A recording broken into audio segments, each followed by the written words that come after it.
All right. Hey, how's it going, everybody? My name's Tyler Austin. As you guys already know, I got Joaquin with me. He's in the Tampa market, correct? Yep. Tampa market. Awesome. So Joaquin's been a REISift user for, shoot, I mean, going on what, 8 months maybe Yeah. now, maybe longer. I mean, for a minute. Pretty much right around when we first started. And he uses it in a way like no other user uses it. And I love how granular he is. He makes sure he has no lead left behind. They're doing awesome volume with like amazing, like, but basically zero overhead, which is fantastic, which I love. Lean, mean machines. Let him introduce himself, kind of what they got going on, and then we're going to start getting into how you guys can adopt kind of the system he's using to like absolutely kill it. So go ahead, Joaquin. Where you Great. at? How you get started and all that good stuff. Great. So me and my business partner, we're out of the Tampa Bay market. We're specifically right now in Pasco County. And me and him, we got started back in 2017, where I was originally still living in New York, and he was like the boots on the ground in Tampa. Just obviously, we like the real estate side of things. He was working for one of the big disposition companies down here in Tampa, and I was in New York working in AT&T, and T, and we connected. We both love real estate, and we decided to just go on the journey together Love it. back in 2017. So that's a little bit of how we started, and most recently, I relocated my family down to Tampa. Things really started taking off. So I felt like I needed to be closer to the business. And, the past year we've been scaling. I know me and you and Lewis, we met at Gonzalo and Dom's event. And once you did your, Yeah. yeah, once you did the presentation on the software, I was like, wow, this is exactly what I'm looking for. Yeah. So it was a no-brainer from there. Awesome, awesome, love it, dude. Yeah, because when I heard, I remember standing in the hallway right in G and Dom's office. You're like, yeah, we download all of our data right from the county records. I'm like, what? Like, what do you mean? Like, because in my county, if I did that, it would be all over the place. And it's funny because even though I built the product, I never even thought about the fact that I could be saving so much money by just downloading the data right from county records and doing it like you do it, which I freaking love because everyone's always like, oh, I can't afford like even 3 cents a record or this or that. Like, well, dude, I mean, this is going to help them out fantastic because all they got to do is put that little bit of effort in, implement the process, and they don't have to worry about money because it's literally right there for free. And that's the one thing your county records, general like population data is the one thing that you'll always be able to get from the county. Like, you might not always be able to get tax lien, might not always be able to get evictions, but you can always get that data. Correct. Yeah, And and ultimately, I know the conversation we were having back then was, obviously there's a huge savings, right? Downloading everything from the county instead of spending the 3 cents, right, a record. But it was ultimately more just a realization of the algorithm that you're getting from like list source and understanding like, hey, what is it actually, once I apply those filters in list source, what is it leaving out and what is it not leaving out? And a quick example of that is if somebody purchases a property in 2010 and they do a quick claim deed in 2020 for zero because they wanted to enter it into an LLC. When you obviously apply those filters in list source, it's going to recognize it as a sale, but not necessarily tell you that it wasn't a sale. So if you're just backing out, hey, give me everything that's sold that is not 2020, then at that point you're missing out on some data. So that's what motivated us to go straight into the county and be able to grab the data. And then what was missing on our end was the heavy duty of having my VA cleaning up the data in Excel versus having a software that obviously could automate and help out with that. Like once I was able to position and use REISift as leverage, and I asked my VA and I was like, hey, do you want to go back to the Excel? He was like, no way. Was able, so it was a win-win situation, and by picking your brain and kind of understanding what the software does, it's like it was a click in my head that was like, hey, well, this is the solution that I've been really looking for to be able to clean my data. Love it, dude. Love it. Okay, cool. So let's talk a little bit about like your operation as a whole, real quick. Kind of like what your structure looks like, what kind of data you're targeting, and then we can get into kind of like how you're using REISift to kind of break all that apart. But like I want people to have a clear picture of, you know, like the power of just understanding your data and how you guys have your operation to like do the numbers you're doing with like without really worrying about that overhead, you know. Yeah. So I think, and this is this has come over time, right? Because we do see a lot of the big players out there doing the, obviously million plus 2, 3, 4, 5 million. For me and my business partner, we like to stay lean, but also, be able to grow as the business allows it. So not really overgrow. Right now, the team, I'm fully acquisition. My business partner, he's disposition. So I do acquisition and marketing.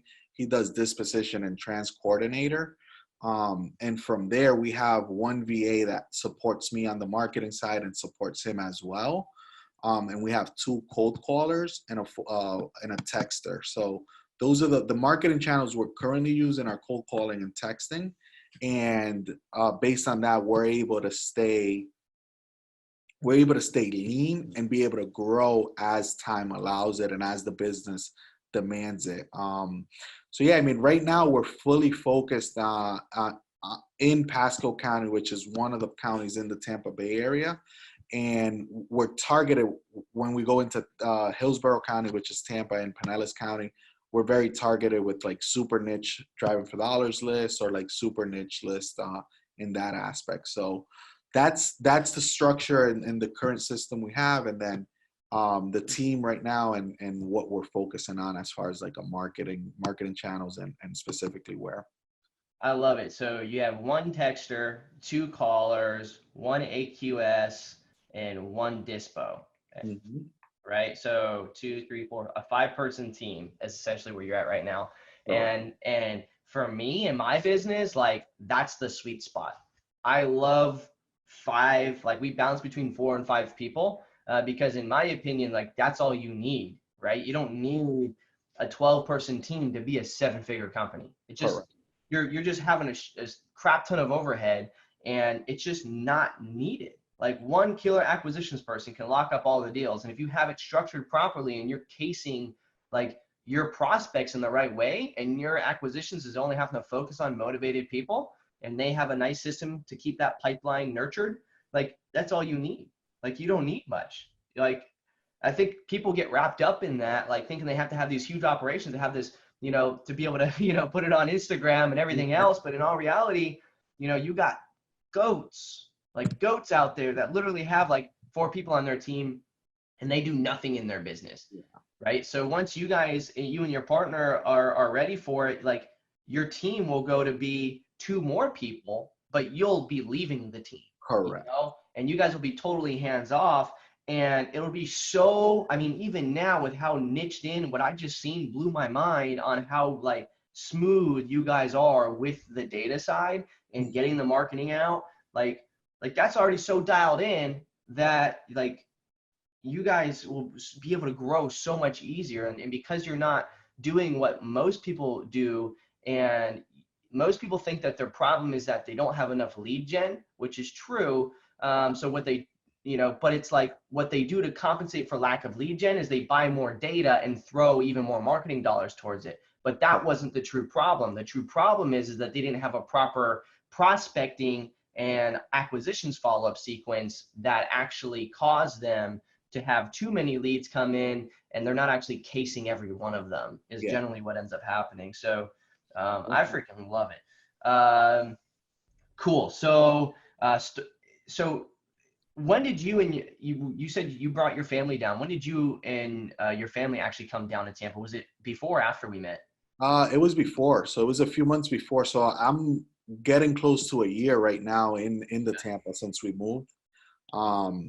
So yeah, so it's right before, because I know the event was right around August, so Yeah, a little something like bit that. before, right? So so yeah, it was right before, and you know, just kind of going back to what you said, like we're sole believers in, you know, we're looking at this in the long run, right? So we're not trying to make this happen right away. Like this is definitely a long-term play for us. So we believe more in consistency than anything else, and just pumping out consistent marketing versus, you know, expanding, because we have been there where we have been in the position where we're like, hey, we don't have anything else to call. Let's just go into list source, get another blanket list, and like start calling. And then it's like the results are not there. So we've dialed all that back, really like niched in, and just consistency overlaps and everything. Yeah, I love it, dude. Like being able to have the consistency and understand who have you spoken to, who haven't you spoken to, like where am I really at with all the like I think it's kind of funny because people buy the stuff, but then after they buy it, they think that like that's the end of it, you know? When Correct. they complain that they have to spend the money on it, but then they spend the money on it and don't do the extra work to make sure that they're actually using it in the right way, you Correct. know. So that kind of always kind of messed up with me a little bit. It's like buying a car and then like just putting whatever gas in you kind of feel like at any given time, like you got to take care of it and nurture it, just like anything else. So okay, so and so we have another a little bit even more of a clear picture. In 2017, you guys got started. You came down in 2019. Mm-hmm. Where was your team at before you came down into Tampa? Yeah, so the way it progressed is we took imperfect action, and in 2017, from 2008, we started in June 2017 to to now, right? But in 2017, the only thing we did is I had a little bit of money. He had the boots in the ground and the construction experience. So we partnered up on a flip, and you know, obviously, we made all the mistakes we could possibly make, and Naturally.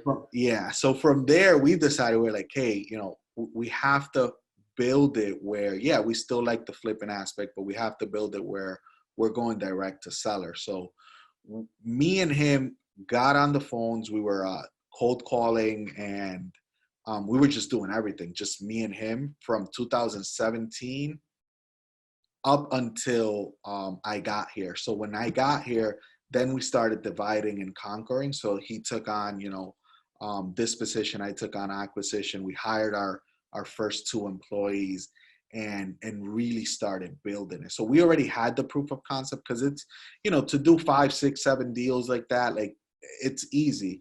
Now we've been on the path of growing the business and actually replacing ourselves, Right. where now I don't, you know, I don't have to get on the dialer to get the yeses and nos.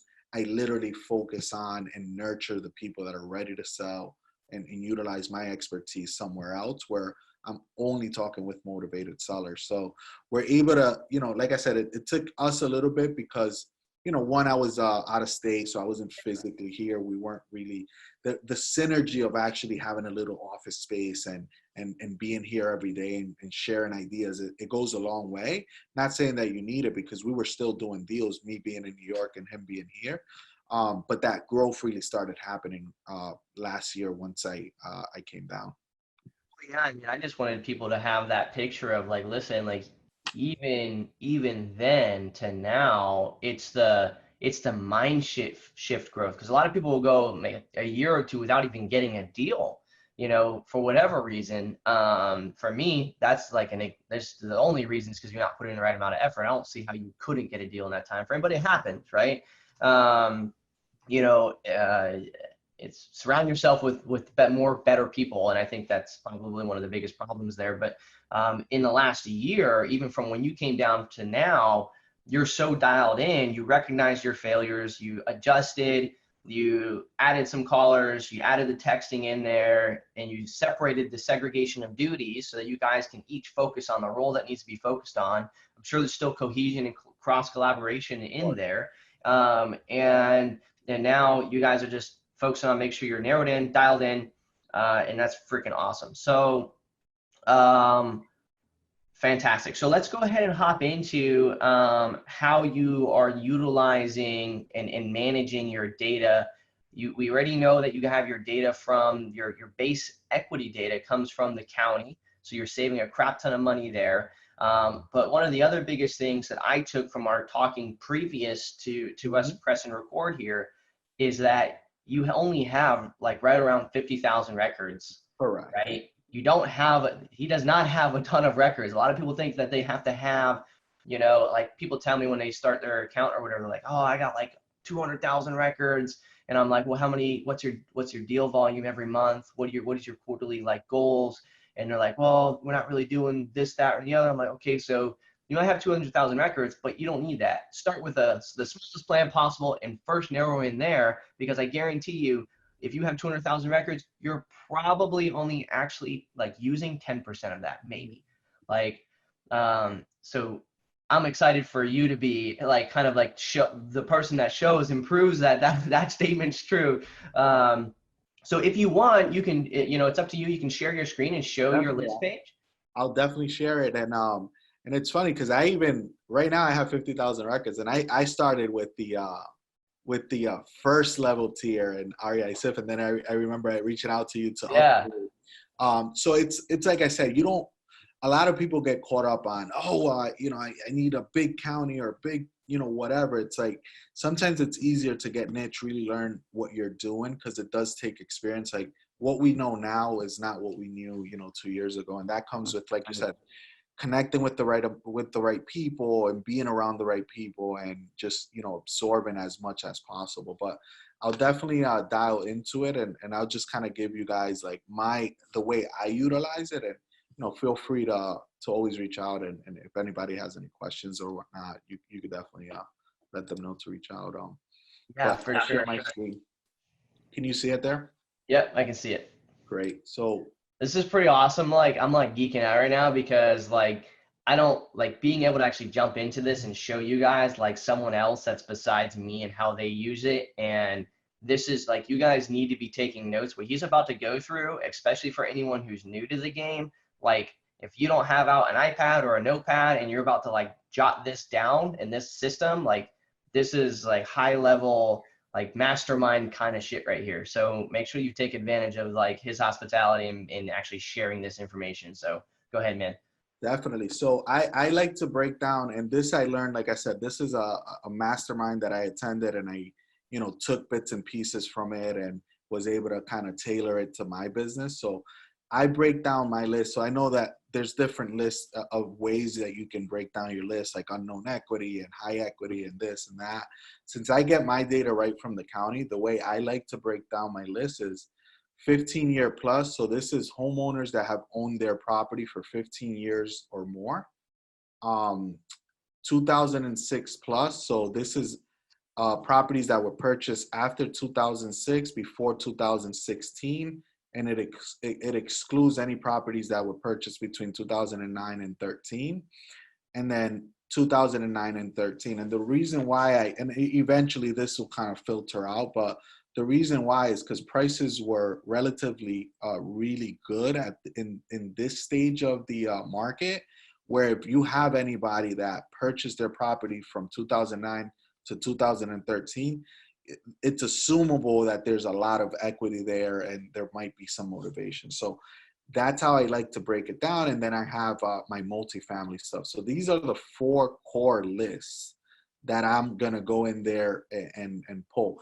And obviously I do year build, so anything under 2010, I like to stick on there, right? So like the newer stuff, I don't really touch. And then I do, based on my county, or based on the county that I focused on, I focus on their 2050 just value, because that's where most of our buyers are going to be.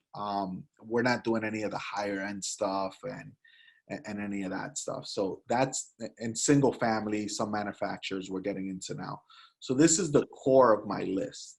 Okay, real quick on those core lists, when you're pulling straight from the county, tell me a little bit about after you download that from the county, what do you do next? Great. So the county typically is going to give you several lists. So the county is going to give you about 5 Excels. One's going to have like the owner's information. One's going to have the mailing address. One's going to have just value and some information that you're able to get from the county. So I aggregate all that data, and based on the parcel ID, you can aggregate it right in Excel. And from there, then it's gonna, I start my filtering process. So I filter out the things that I don't want, and then I'll have a list. So like in Pasco County, you have about 168,000 potential leads. But once I start filtering things out, like commercial or agriculture and land, and like just a bunch of filters that I use, then I'm left with about 50,000. And then I divide them up to like 15-year plus, 2006 excluding, and then 2009, 2013. Awesome. From So the reason I wanted you to mention that real quick is just because um, I always preach this on like the masterminds and everything. The data you put in is the results you're going to get out. REISift, sure, it can break everything apart. It can do all that. But sometimes you have to get something to what I call the 50% solution in order to properly make sure that you have something. You know, for example, you know, if you have a full address, you might have to split that as at least street address and zip code so that we can do the rest of the work for you, right? But the most important thing from what he just showed is that like he has his base data, but he knows who he wants to target. He's removing the assessed value of the $1 million properties and all that kind of stuff that he's not going to be doing deals in. Just like when we had the interview with Josh Newman, you know, he specifically does not have any data that is a assessed value of less than 50,000 because he knows that that's all areas where it's really high vacancy, really low, you know, like buyer rate, right? So you want to make sure, and you know, for those who have seen the 3V Motivated Seller Framework, you know, webinar, you know, that's kind of the premise of that, making sure that the base data you're putting in and the data you're inputting is going to be as accurate to the type of people you want to deal with that have problems and that buyers want to buy, because then that's going to make your overall marketing channel like that much stronger, right? Go ahead, man. exactly. No, and definitely, and it comes, you know, you can't tailor it just to like, there's not like a broad, like, oh, go do it. You know, it's based on your market. Like you have to understand your market so, you know, very well, where you understand, hey, where are my buyers? Where, you know, where's the medium price range? Like, and stick to that, because ultimately now if you have buyers that are flipping $1 million houses, then yeah, obviously you're going to tailor it to that, but it ultimately tailors to what you're specifically wanting to target. It's pretty much what the essence of it is. Exactly. And we actually have, it should be coming out like next week. It's a document that we're putting out there called the Motivated Seller Focuser. And it's literally, you know, the top 4 things you got to do and then an exercise in order to find that answer in your market. So I'm glad you said that so I could plug that in there. Cool. So now you have all your base stuff. What's next after you get your base data? Yeah, so after I get my base data, I start working with obviously the niche list stuff. So like you'd have your code violation, your driving for dollars, your eviction, your tax delinquent, your vacant, and your water list. And some of it is going to be tricky, right? Because like code violation, for example, I get a monthly list from the county, and my VA uploads it into the monthly list bucket. You see at 0, we just recently got February's and completed that. So what we're gonna do is we're gonna go in there, clean the data. And the beauty of the software is that a lot of the data cleans on itself because you've already done a lot of the job up front by cleaning the broad data. A lot of the data that we bring in into code violation is already getting cleaned up by the data that's already in the system, which is you don't have to do the job of cleaning the data multiple times. So like next year, I'll be able to upload the broad data, and most of it is already going to be cleaned. The only thing that's not going to be cleaned is the data that, you know, people that sold or whatnot.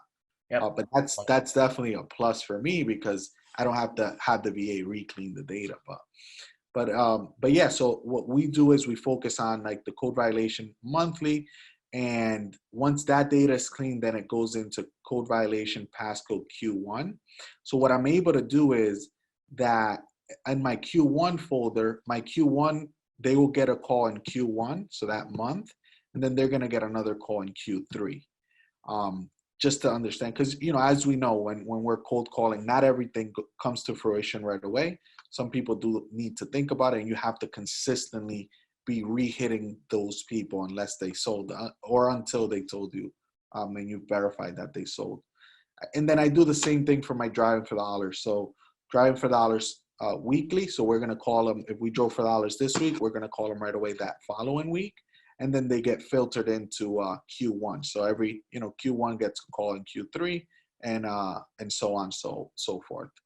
And we do the same thing for tax delinquent and vacancy. So we're always going to filter it by Q, and then we're going to remarket to that same buyer in a different quarter. So that's typically what that would look like to organize the data every month and every week. I love that. So so to break it down in a process, you download that base data. That base data gets cleaned up. It sits there and is like the leverage in order to know what bucket these people fit as far as potential equity or years owned and stuff like that. Then you go out and you get these niche lists, and because these lists intake into your business at different times, whether it be weekly or monthly, you want to track to see, okay, where's the status of that list being cleansed and cleaned up and accurate, and then pushed into your clean filter. And then once that happens, you just move that data into the bucket for that quarter, which is the data that you then take that and you split it by the quarter and then divvy that out on a weekly basis for your caller to cold call it. And as he's cold calling it, you're then taking the results from that, downloading it from the caller, and then putting it in a new bucket to recall those again the following skip of a quarter. So if it's quarter one now, it's going to be called again in quarter three. So you're skipping a quarter. That way, you're kind of always automatically creating that follow-up sequence that most people have no idea how to do. They think that they just take their data, they call through it 6 times or 4 times, or most people only do it 1 time. Then they go out and buy more data, and then they do it again. And all they're really doing is kind of scraping the surface of that data, finding those super motivated people. But that's not a business that grows on longevity, which is what you guys are focusing on, making sure you have longevity. You have such a low overhead, and like that's fantastic. Like that sequence right there. If you're not doing this in REISift, you need to have a process on the back end to at least be doing this. We do the same kind of system because we don't market exactly the same way, which is one of the beautiful things like that I love, is people can use this in so many different ways that fits their business. But we do that kind of sequence, but it's on the back end. So we have Google Drives that we move that data into to do the same thing, which you can. The difference that we do in my business, we kind of talked about it ahead of time, is that data gets uploaded into REISift with a tag on it so that we know when we need to re-hit that data.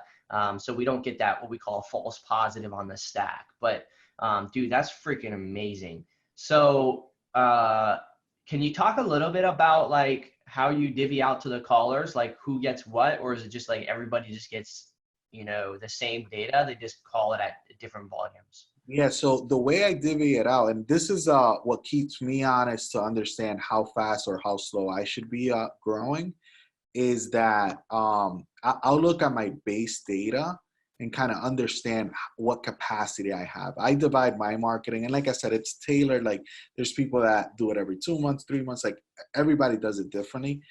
The sweet spot that we've found is every 4 months. So we're going to call our list every 4 months. So, and I'll just give a general example of, like, let's say somebody that has 50,000 records. So somebody that has 50,000 records, if you divide those records by 4, you'll have 12,500 records that you're going to be calling in those 4 months. What I then do is divide it by 2 callers and then divide it by 4 weeks. So approximately 1,500 records of my broad data is going to be uploaded per week to each caller. So that gives me a sense that you know, if I add another caller with the same 50,000 records, it's not going to do much because all I'm doing is taking potential records off of the callers that I already have. So if I were to you know, add two more callers or one more caller, I know that I'm going to need more data for them to call, and then that's when I'm going to go out and search and, you know, potentially go to a different county or up the just value to get more data, or, you know, go into condos or more manufactured, and that allows me to adjust as needed. But that's a typical way that I analyze how many callers I need. So right now with 50,000 records, I only need two callers. In the event that I did want to grow a little bit more, then I have to go out and potentially get more data and do the same process. But that's how I divvy out my data. So it's 1,500 records uploaded into Mojo Dialer. That's the dialer that we're using every week per caller. And it always will be a little bit more than 1,500 because you have the niche data that you also upload Right. as well, you know, week over week or month over month. So do you have a KPI on a day-to-day that you want a caller to generate with leads? Yeah, so what we're typically doing is our callers get on between 35 to 40 hours, and our minimum expectation for them is 10 leads a week with a 3% contact rate. Anytime we see that dip under that, then we start, you know, obviously doing a lot more in-depth stuff. But our callers right now, they bring anywhere between like 16 to like 18 leads per week. So about three to 2 to 3 leads per day. It's what we're seeing. Yeah, and that seems to be the typical average, but I think the big difference is like most people's deal like lead to contract ratio averages between like 50 and 60. But in my business, and I'm assuming it's pretty accurate in your business because of how niche you guys are, generally that's either cut in half, if not a third of that. So you know, we average on like a two stack or a like our direct mail two stack campaign. We have a 5% conversion ratio on our lead on our opportunities that come into the business. So it's more like a 10 to 1 rather than a 50 to 1. You know, so what do you guys experience in that respect with the kind of system that you have with how narrow it is in? Yeah, so we're seeing the same results. Like it kind of ranges anywhere between 25 to 35 to contract. Yeah, so we're seeing the same results, and it's because we obviously are going a lot nicher. And Yeah. what we tend to see is that a lot of our leads stay in the database, and we're just constantly following up with them. So, like for example, I had a deal that we just funded yesterday. It was a lady that I was following up. The lead first came when I was cold calling back in 2018, Wow. and we literally just closed the deal now, and it was because the property burnt down. Oh, And wow. yeah, so I kept following up with her for 2 years, and like when I called her this time around, she was like, "Oh, you're not gonna want it. It actually burnt down in January and December." And I was like, "Wow, I'm so sorry to hear that, but I'm actually interested. You know, did you get your insurance money?" Yes. And she told me like, "Hey, I'm actually gonna have to pay 35,000 to knock the home down because it's condemned because I don't want to fix it up." So I was like, we were able to get the house for like 5K, and we assigned it over to one of our cash buyers for 15. So 10 pop there Ten on pop, something man. that I I've freaking been love that. following up since What's 2018.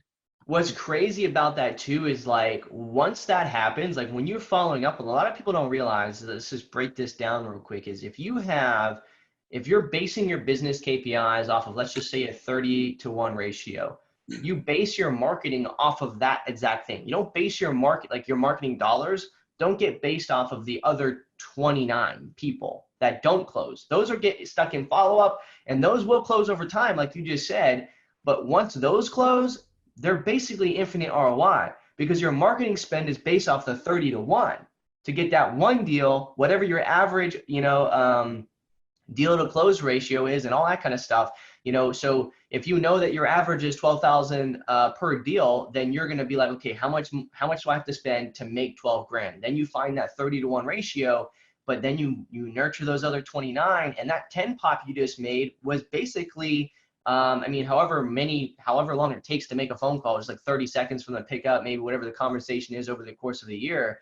But that's just a little bit of time, and time is money, but it's still pretty much free money because you didn't spend anything more for that in the last quarter, Correct. which is freaking awesome. That's like the beauty and why follow-up is so important. So you got to make sure you have systems in place for that. Awesome, dude. So now I'm trying to think what else we kind I of could talked walk, about here. yeah, I could walk the users also. So once I have, right, so I have my broad list here, then I have my, obviously my niche list. When I'm, and this is something that the system allows you to do, I pull vacant, and it's not even necessary. So I get the vacant list, because what I do, and I could do an example here, is, let's say if I'm working on my, code violation, or my VA is working on the code violation Pasco County Q4 list, they're going to filter, because I want to track where all my leads are coming from. And I have 4 main filters. So they're going to come into REISift and filter and say, is this absentee? Yes. So one list is going to be code violation absentee. And then these are going to be all my code violation absentee. Then they're going to filter with absentee no, which means they're owner occupied. So then I'm going to have code violation owner occupied. From there, we do another filter, and we'll filter owner occupied vacants.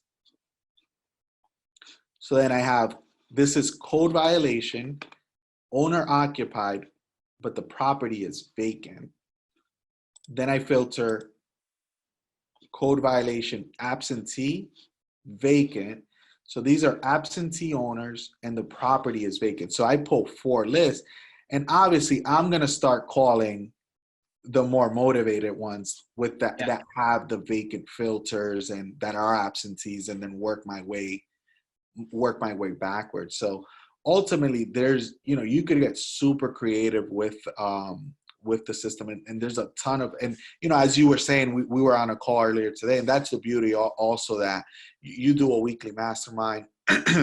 and you're always, you're always like, I've reached out to you several times for stuff, and you always respond back right away. You get on a call, you give us that support that we need. And we were just talking about the new features here on the skip trace data and whatnot. So it's always good, because it's always evolving, and there's always things that I can adjust and apply to my own business. Right. But I'm sure that, there's just really creative ways that you can nurture and like really understand what you want to focus for your specific business. But that's definitely something that I use just to kind of filter out, like, and obviously filter out motivation, and like, hey, who's going to get that first call right away. Do you also, before you export for your callers, do you then take and add on any other list at the top, or do you primarily just break apart? For me, I would call that, and we have that cheat sheet in the mastermind page, but I would call that the all distress lists breakdown. But do you then do any other filters on the list side to merge like code violations and one of the high equity as well, and do that as a base, or is it just that one? Yeah, so I would technically what we do is the broad list, all these filters are applied, and we start calling them, and then once we're in the niche stuff, yeah, we're just kind of, obviously filtering out like this, and then we're just adding it on to whatever we have existing for that following week. Okay, so right now in your business, you wouldn't choose another list in there. Like you wouldn't add tax delinquent on right there. If you click inside that box again, do you ever add tax? Right now, no. Right Okay. now, we're just, we're going to export everything that's code so that I can understand, hey, this Just specific code. code, yeah. Because Okay. then for tracking purposes, I want to obviously then track to see where it's coming. And then I know before the call we got on, obviously utilizing, because I haven't been utilizing it, but, The it's, list count thing. yeah, the list count, to kind of understand like, hey, in your database who's in, 5 or more lists. And then we have, obviously this person that's in 6 lists. And then, how we were saying with the false positive, they might be overlapping in some lists. But ultimately, I can go in there and say, yeah, this person's in One code. right there is actually code violations and tax delinquent, which is kind of why I asked that, because on the list count filter, if you were to choose code violations and tax delinquent, because you do have overlaps in your business right now, Mhm. I personally wouldn't recommend doing it with a list count filter. I would break it down by saying, hey, cool, lists, code violation, tax delinquent, and whatever. And just create, because you're already so niche, you could just create those even more niche, multiple levels of motivation, code violation, tax delinquency, and vacant. Or Um, yeah. it's once you guys narrow in even more, that's freaking awesome. The Yeah. fact that you guys are so narrowed in just on code enforcements and each one individually, I mean, you guys can figure out what your best list is and just repeat it. And Correct. on that note, which sub list do you find to be like the highest vexation that you're experiencing kind of in your market? For us, a lot of what we're getting, leads from is the absentee vacant or absentee, just absentee Great filter. absentee. So those are the high yield ones. But we were doing an analysis, me and my business partner, of like, hey, where are all our deals coming from? And I mean, if you're consistent with marketing, like we just had one that was a 15-year plus owner occupied deal that, was a pretty good return. So it's like, if you're consistently doing it, like you'll start seeing that deals are coming from everywhere. So Right. it's like just calling and following up and Consistency is the real list. And everyone always absolutely, hates that's when we the say real. that, because everyone's like, oh, I don't want, they'll ask, like, what's the best list? And I don't want to hear consistency. I'm like, well, then don't ask me, because that's honestly the answer. Because the list don't matter as much as the person, like, that's making the decision. The list in the end doesn't mean anything. It just gives you that extra level of knowledge that that person might be a little bit more likely to make that transition out of their home or to let go of it. So that's freaking awesome, man. So we break down our data, we export from the county, we grab these other lists, we import it. You have the process of the weekly, the monthly, the quarterly. You export that data after filtering it by that main list, and then absentee versus owner occupied, vacant versus not vacant. Um, do you ever do a list in your account for absentee vacant mailing? So and it's like I said, it's one of the things that we've kind of discussed in the past. Like you're always giving us a ton of information, and it's like, Yeah, which one do I implement? yeah, which one do I Yeah, do first? But yeah, I mean, those are ones that I know. One of the times we connected, you showed me the filters, and I was like, oh yeah. So and I have it somewhere where I'm like, yeah, I need to implement this, but it's implement still, that. yeah, it Yeah. still hasn't happened. But yeah, I mean, it's definitely one of those things where like you have to go in there and just consistently like, hey, let me try this filter now, and what See does that which one. Yeah, 'cause there's so many you can do. do? I Yeah, was just curious exactly. because that's one list that we focus on pretty heavily. And then you're already focusing really heavily on owner occupied vacant, which a lot of people don't, because if you don't have phone numbers for it and it's owner occupied vacant, literally the only method is to go door knocking it. There's no other way to contact. You can't send direct mail. You can't call them. Which is why obviously I bring up that yellow hashtag, kind of getting that data in there to understand that more for those owner occupieds that are vacant that you don't have numbers for. Which, like, you're so narrowed in already. You guys are, I mean, we'll definitely break that barrier. You guys are teeter-totting pretty close to that 7-figure mark, I'm pretty sure, based off kind of what I'm leaning on. So there's no doubt in my mind that you guys might even just already hit that this year, like, for how detailed you guys are, especially with the growth that you're having on your callers and everything. And Yeah. dude, this is freaking awesome. I'm trying to think if there's anything else that might be valuable to people. Can you think of anything else that you might want to share Yeah, that I mean, might I be think beneficial? it's like, from my perspective, right? So I get my data from the county. So, and that's not just the only use. It's more of the organization of the data. So whether you get it from the county or a list source or anywhere you get the data, like you want to have a hub where like you're organizing and really understanding your data so that you can, because consistency is a factor, but you only get consistency if you understand how organized your data is. And this is what, obviously the software allows me to do, is organize my data so that then I can have a plan behind it and be able to be consistent with my marketing. So I think the biggest takeaway for me is that it's that you have to understand, like you have to organize your data somewhere. And for me, once we connected and we talked and you told me about the software, I was like, yeah, this is a no-brainer. And it's like you said, like if you're just starting out, like use it, because there is a tier that allows you. Like when I started, I wasn't in, right now I think I'm in the 50,000 tier, but you have the flexibility to have other tiers and whatnot. So it's definitely a good software to utilize to keep your data organized so that then you can get that consistency behind your marketing, which is Right. what's going to propel the business forward.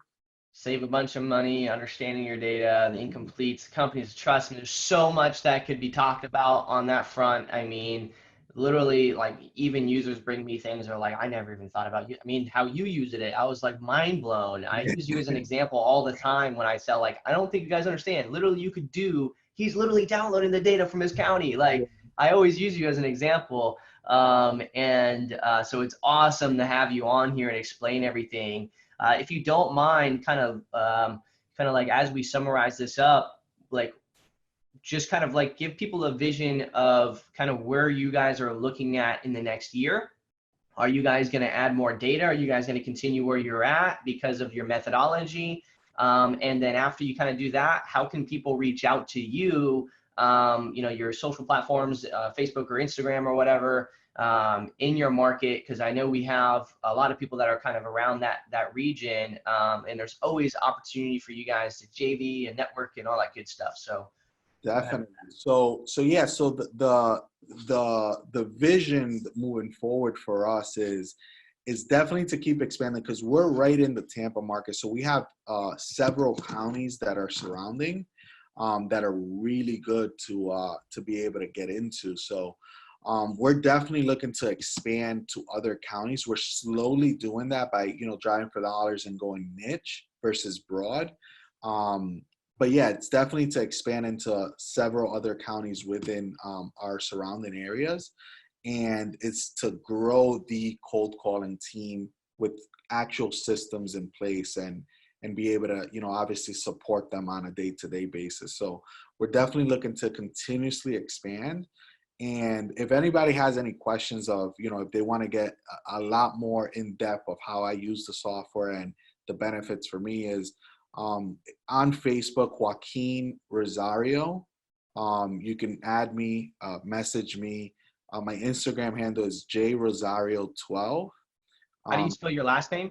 Rosario, Rosario.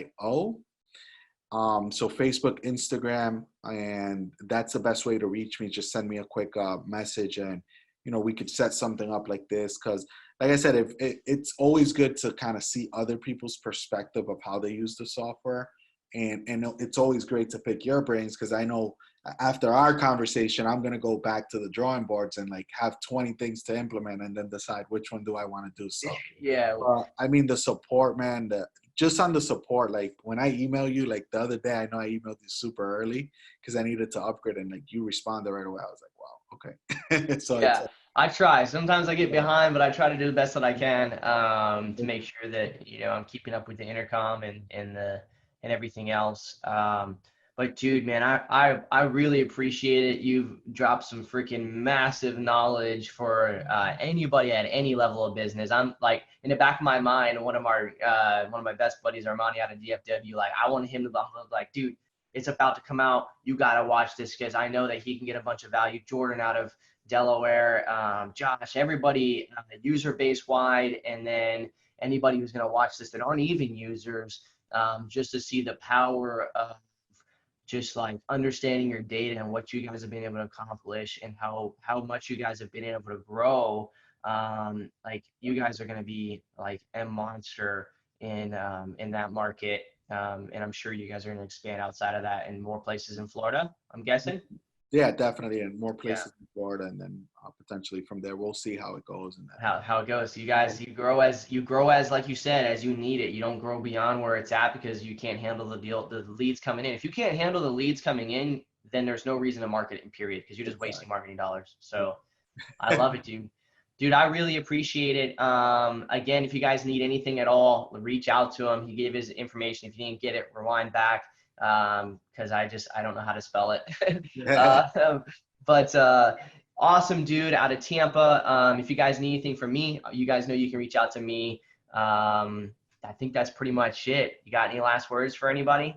No, man. I mean, I just ultimately think like you said, a lot of people harp on the consistency, but that's the way to go. Like, I wouldn't have been able to do that, that deal that closed now. I've been following up with her since 2018, and there was no competition on it because I was the only one following up, and I knew the situation. So it's ultimately that, and just wanting it bad enough. So like I said, just feel free to reach out to me, Joaquin Rosario on Facebook, or jrosario12 on Instagram, and we could definitely have a longer chat, or just be able to help wherever I can. Awesome, dude. I really appreciate it. Thank you so much, man. Hope it Hopefully you does. guys have a lot of value from this. You can head over to reisift.io if you're not a user already, or .com, either one, and check it out. Or, my Instagram is at Tyler Austin Original, and then REISift's app is the Instagram handle for REISift. So be sure to follow that too. We're trying to grow that out. And then of course you can find me on YouTube. Just search Tyler Austin. I'm the first one there. And you can get more value and content there as well.